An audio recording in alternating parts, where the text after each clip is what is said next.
Alors, merci, Dr. Ewan. Alors, c'est maintenant le plaisir pour moi de vous présenter le Dr. Lillicrap qui va nous présenter sa présentation. Alors, il est professeur au département de pathologie et de médecine moléculaire de l'Université Queen à Kingston.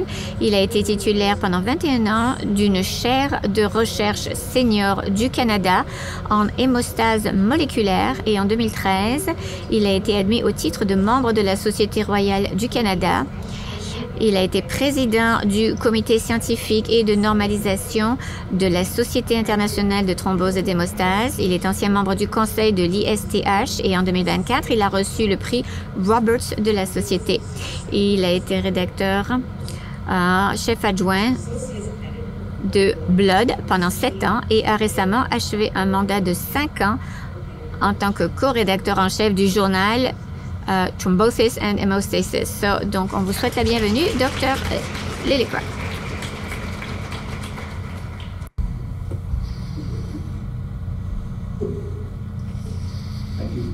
Merci pour la présentation. Bonjour tout le monde. Merci de m'avoir demandé de venir faire cette présentation ce matin. Pas sur un trouble rare, mais une maladie rare. Ce sont les choses que je dois divulguer. Donc, je pense que vous savez tous qu'il y a 99 ans, cet homme, qui était un médecin à Helsinki, a décrit un nouveau trouble de la coagulation. Et on va faire le centenaire l'année prochaine, on va beaucoup en parler. Il a décrit ce trouble dans cet endroit du monde, cet archipel, les îles Åland. Il y a beaucoup d'îles dans la mer Baltique, en Scandinavie, c'est là où le diagnostic a été fait. Il y avait une jeune femme que l'on voit ici, qui est entourée en rouge, qui est morte après avoir trop saigné de ses règles. Elle avait 14 ans.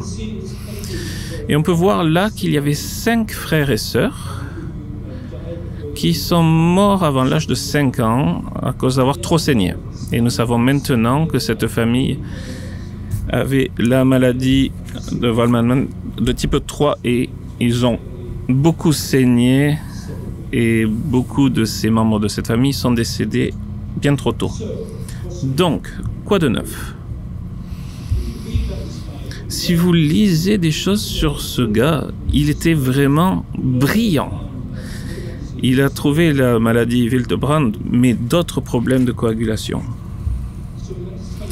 Donc, dans les 25 prochaines minutes, je vais discuter avec vous des problèmes au niveau de l'évaluation clinique, les tests de coagulation, de la génétique, bien sûr, et je vais terminer avec de nouvelles thérapies pour la maladie de von Willebrand.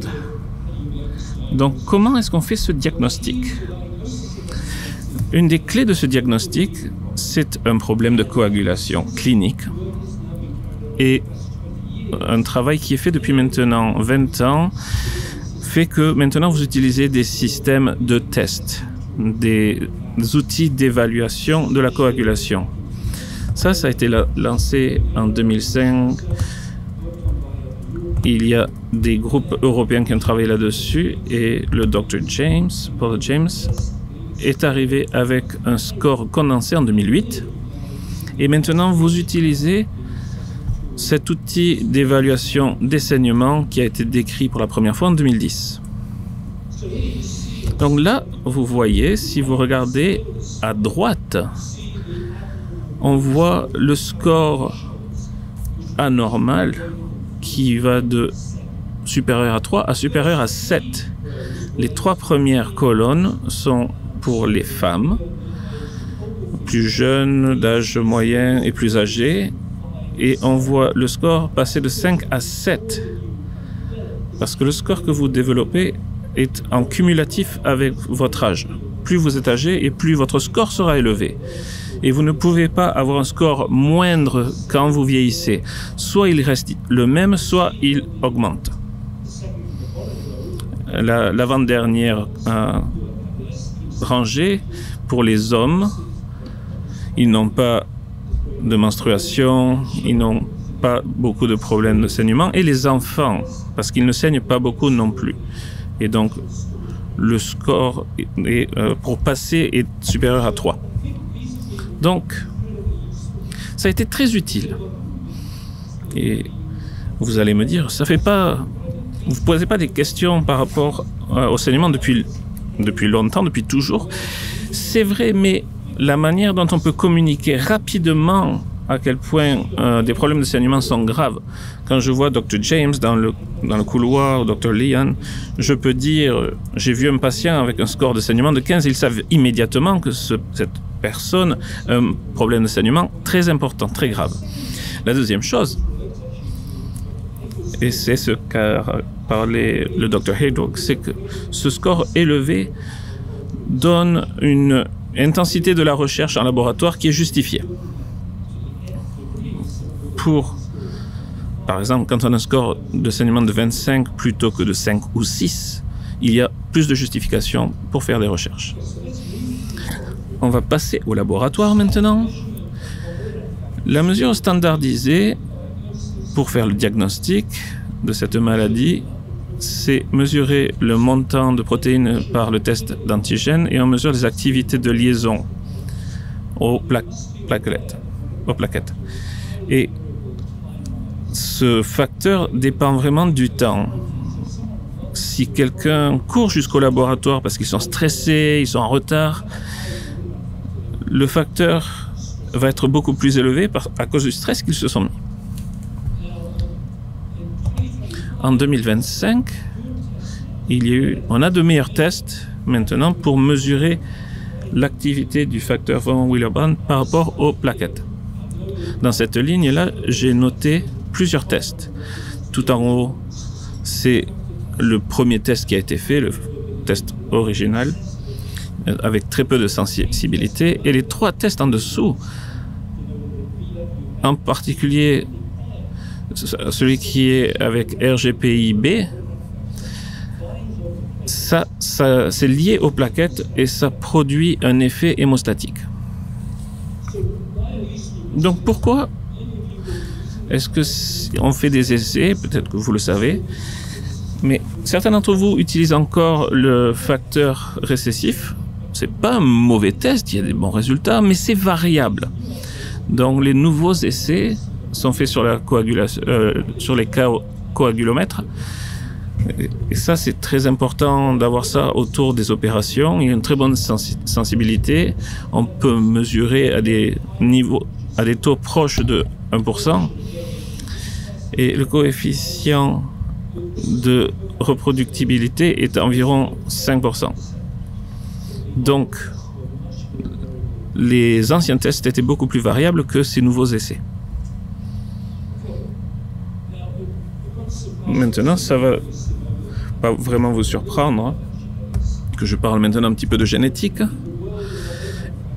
Et le monde de la maladie de von Willebrand a changé pendant 6 mois en 1985, quand 4 laboratoires ont fait le clonage du gène de la maladie von Willebrand.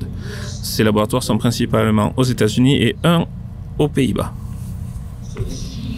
Donc ce gène est présent sur le chromosome 12. C'est un gène assez important. Il y a 72 régions qui codent la protéine qu'on appelle le facteur von Willebrand. Vous pouvez voir qu'il y a une boîte bleue au milieu du diagramme. Et ça indique les exons 28 à 34 sont dupliqués sur un autre chromosome, le chromosome 22. Et ce qu'on appelle le pseudogène VWF. Ça, c'est juste pour embêter les généticiens, parce que ça complique les choses au niveau de l'analyse génétique. Ça n'a rien à voir avec la maladie von Willebrand.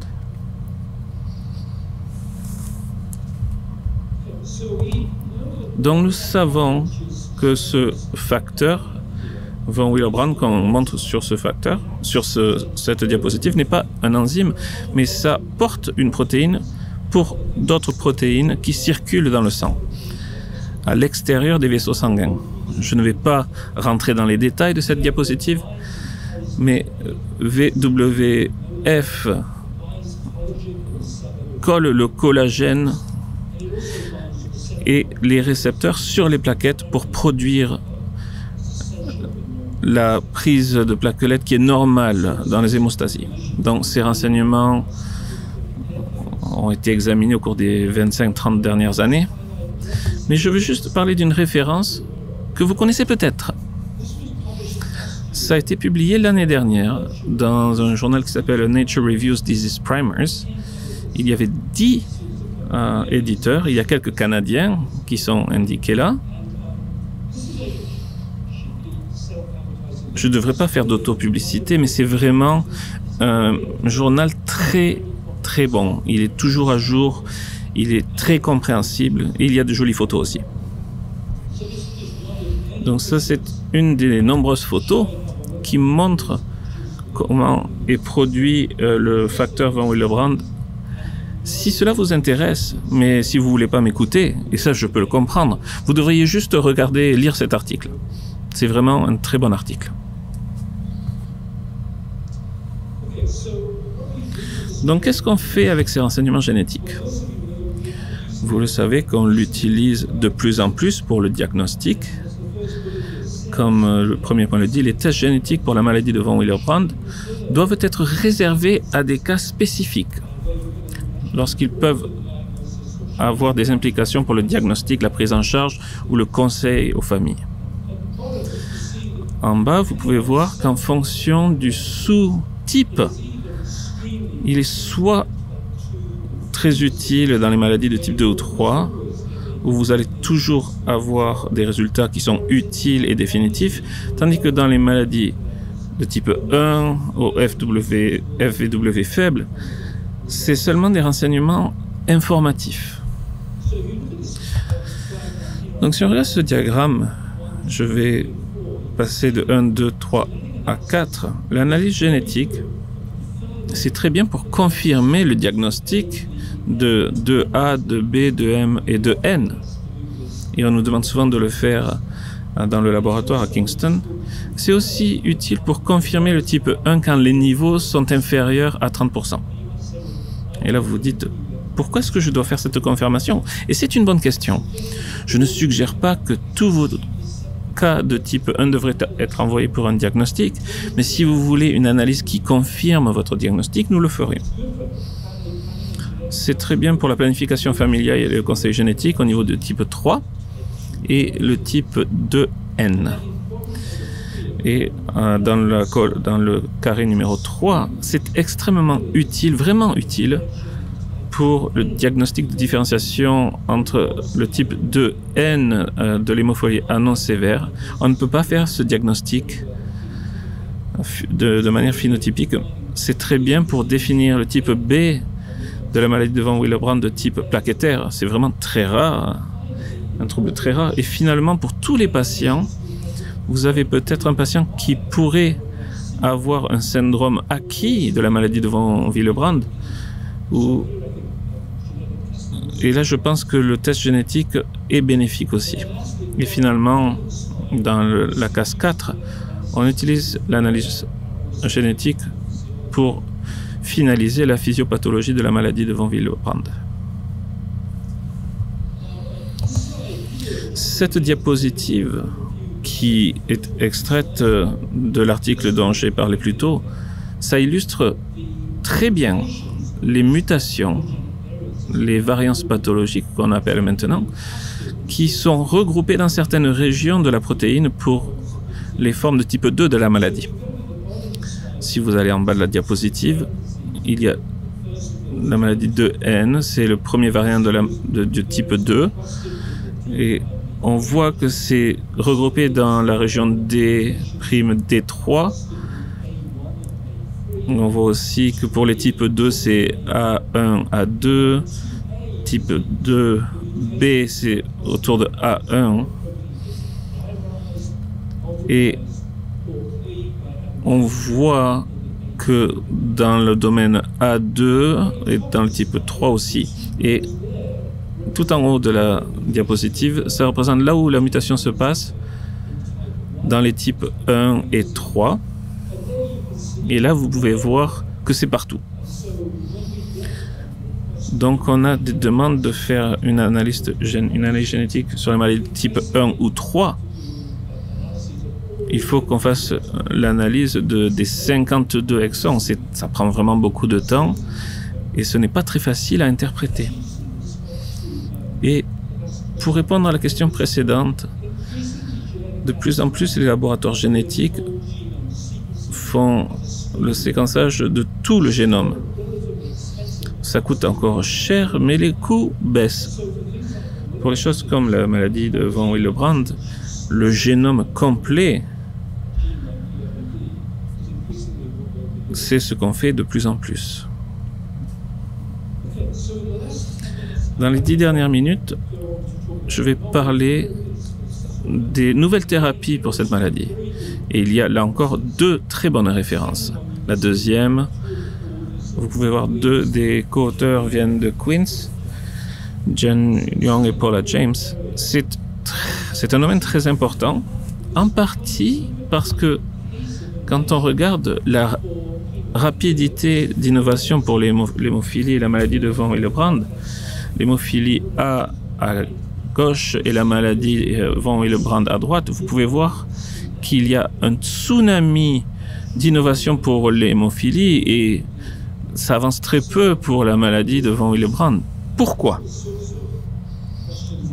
Il y a différentes questions qu'on pourrait soulever, mais il faut prendre en considération de nouvelles choses pour traiter la maladie von Willebrand. Et très rapidement, je vais parler de 7 innovations qui sont en clinique ou en évaluation préclinique. On les utilise pour la prophylaxie, pour le traitement. Les stratégies actuelles sont indiquées, la desmopressine concentrée de FVW dérivée du plasma. Et les principales populations sont les enfants avec des saignements de nez récurrents, des femmes menstruées, les hémarthroses récurrentes au niveau du type 3 et le saignement gastro-intestinaux. Voici l'option numéro 1. C'est le facteur von Willebrand recombinant, Vonvedi, Vevondi. C'est fait par préparation qui comprend des multimètres de FVW ultra large, en particulier pour l'activité hémostatique accrue. L'absorption est relativement lente, mais aux États-Unis, entre 2022-2023, il y a eu une grosse augmentation de l'utilisation de cette option. Et peut-être que certains ici en savent plus que moi, mais je ne pense pas qu'on ait accès à ça au Canada. Je pense que ça n'a pas encore été approuvé pour ce pays. On me dit non, donc c'est encore le cas. L'option numéro 2, et le docteur Kelly en parlait il y a environ 1 heure, c'est cette molécule qu'on connaît tous, l'emicizumab. Ça, c'est beaucoup utilisé en hémophilie. C'est un mimétique partiel qui peut être utilisé dans la maladie von Willebrand dans certains cas. Voici 2 articles qui mettent en avant ces options. En haut, c'est Angela Wem, qui est le premier rapport qui est utilisé chez un patient pédiatrique qui est de type 3 et d'allo-anticorps. Et le deuxième article, et il y en a maintenant une douzaine, ça a été utilisé dans 2 cas de l'utilisation de l'emicizumab. Donc je ne vais pas en dire plus, mais vous devriez savoir que si vous avez des patients avec des maladies graves, avec un taux bas de facteur 8, en dessous de 10%, en particulier pour les personnes qui développent des anticorps au VWF, et ça devrait être étudié et on pourrait y avoir accès, et je pense en vertu de l'accès spécial au Canada. Il y a un essai clinique et ils vont évaluer 50 patients et je pense que le rapport va sortir à la fin de cette année ou l'année prochaine.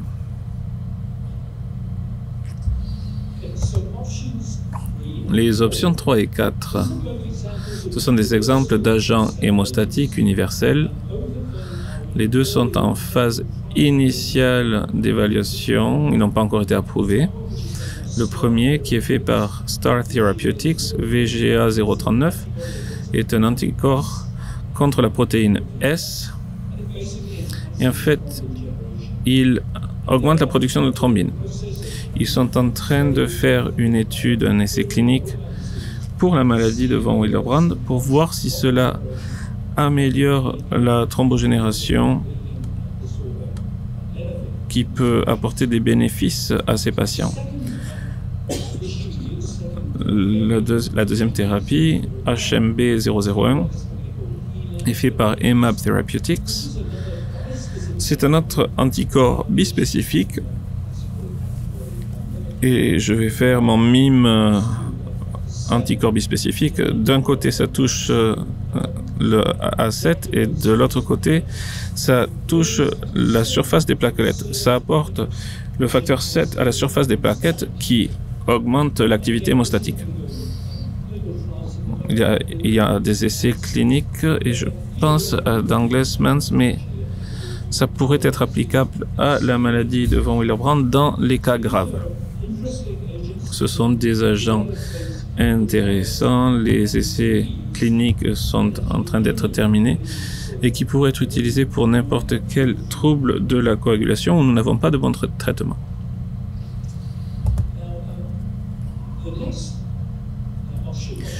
L'option 5, KBV13 à 12, est un nanocorps bispécifique qui est créé par un groupe à Paris. Vous savez peut-être ce qu'est un nanocorps. C'est un tout petit morceau d'anticorps. C'est le 10e de la taille d'un anticorps. Et ça donne des avantages dans certains cas. Et en haut de la diapositive, on voit deux nanocorps qui sont liés ensemble par une séquence de liens. Un de ces nanocorps se lie à l'albumine et l'autre au facteur von Willebrand. Et donc ces deux albumines permettent de rester le nanocorps à rester dans la circulation plus longtemps, et on le voit dans la partie à gauche de la diapositive. Donc en fait, ce complexe de nanocorps est pris par les cellules, est circulé dans les endosomes et ensuite remis dans la circulation. Et ça étend le taux du facteur von Willebrand qui augmente au fil du temps. Donc le groupe à Paris a fait une souris de type 1 qui a un taux von Willebrand de 11%, et on traite ces souris avec des injections sous-cutanées avec ces nanocorps. À gauche, l'antigène VWF va de 10% à 25% et ça reste à ce niveau-là pour environ 2 semaines. Et à droite, la même chose se passe avec le facteur 8 parce que le porteur est augmenté. Donc en théorie, une injection sous-cutanée pour une femme d'âge moyen pourrait doubler voire tripler le niveau de FVW au niveau de la durée des règles et pourrait donc réduire les pertes. Ça, c'est en évaluation préclinique et c'est pas encore disponible en clinique. Ils ont aussi montré que quand ils coupent la queue de ces souris, les souris ne saignent pas beaucoup. À gauche, les souris qui n'ont pas le facteur ne saignent pas beaucoup, les types 1 saignent plus, mais celles qui sont traitées avec les nanocorps saignent moins. Un petit commentaire par rapport à une autre option, l'option 6, HMB002, encore une fois d'EMAB Therapeutics. C'est un autre moyen d'utiliser le recyclage des récepteurs qui inclut une liaison d'IgG monovalente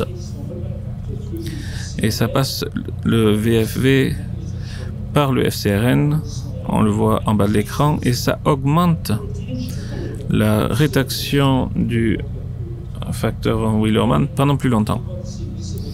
Vous ne verrez pas ça en clinique pendant encore 3-4 ans si ça survit les évaluations précliniques et les essais cliniques.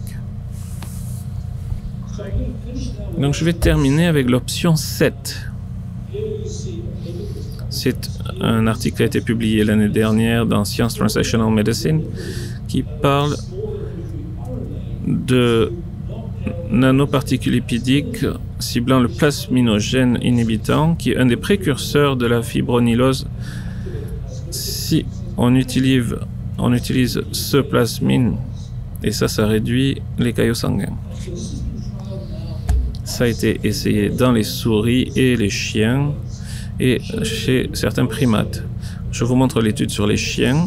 Quand on donne cette injection sous-cutanée sur 40 à 60 jours, vous avez une réduction dépendant de la dose au niveau des plasminogènes. Donc vous réduisez la capacité des sujets après une seule injection sous-cutanée pendant une période de temps assez importante.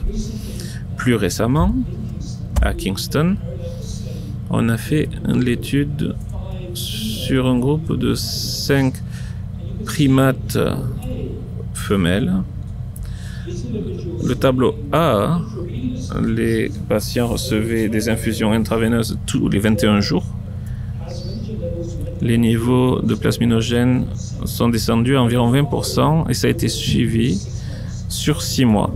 Et en bas, le diagramme B, vous pouvez voir que ces 5 primates femelles ont vu une réduction importante de la réduction des saignements menstruels. Donc ce mécanisme qui va être donné de manière sous-cutanée une fois par mois tend à réduire les saignements menstruels de manière importante, comme on le voit dans ces primates non humains. Donc ça passe par les essais cliniques et l'évaluation d'ici 1 à 2 ans, on l'espère. En résumé et conclusion, la science moléculaire a considérablement fait progresser la compréhension de la biologie de cette maladie et a contribué à améliorer le diagnostic. L'utilité des outils d'évaluation a permis de sensibiliser les cliniciens aux troubles de la coagulation, non seulement pour cette maladie, mais pour d'autres. Il y a plusieurs nouvelles thérapies impliquant différents mécanismes moléculaires qui font l'objet d'essais cliniques préliminaires et de plus en plus, on peut proposer des traitements personnalisés pour les patients atteints de la maladie de von Willebrand. Donc je pense qu'il est heureux, mais il veut qu'on en fasse plus et il a raison. Merci beaucoup pour votre attention.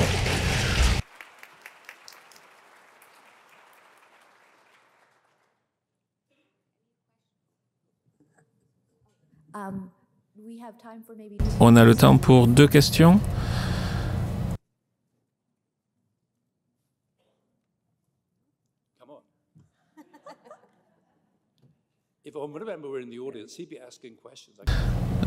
Je peux voir dans l'assemblée que quelqu'un va poser des questions. Intervention inaudible, microphone s'il vous plaît. Oui. Il y a des problèmes, bien entendu. Je ne suggère pas qu'on a toutes les réponses. Si vous réduisez les taux de plasminogène, pendant longtemps, on n'a rien vu sur l'étude de 6 mois avec les primates, les membranes au niveau des yeux, etc. Donc il y a des choses dont il faut être conscient, mais on fait des enquêtes. Oui, Roy.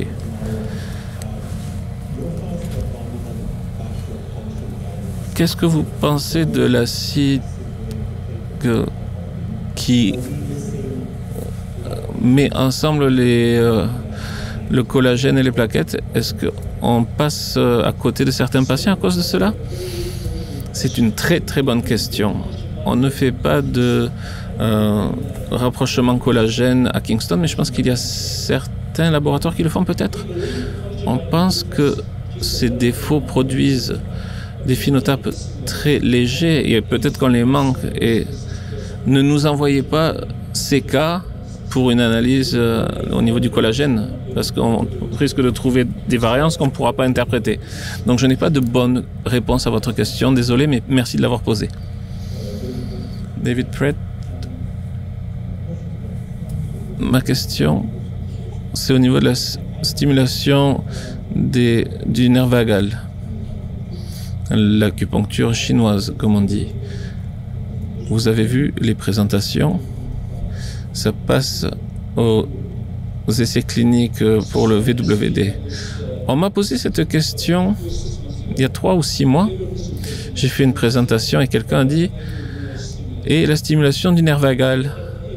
Je ne sais pas si vous avez entendu parler de ça. Moi, non. J'ai failli m'effondrer sur le podium. Mais en fait, ce que c'est, si vous frottez derrière votre oreille, il y a un moyen de stimuler le nerf vagal. Il y a un article qui suggère que, d'une manière ou d'une autre, cette stimulation influence l'activité des plaquettes. Ça passe à travers les cellules T qui, d'une manière ou d'une autre, envoient des signaux aux plaquettes pour être plus actives.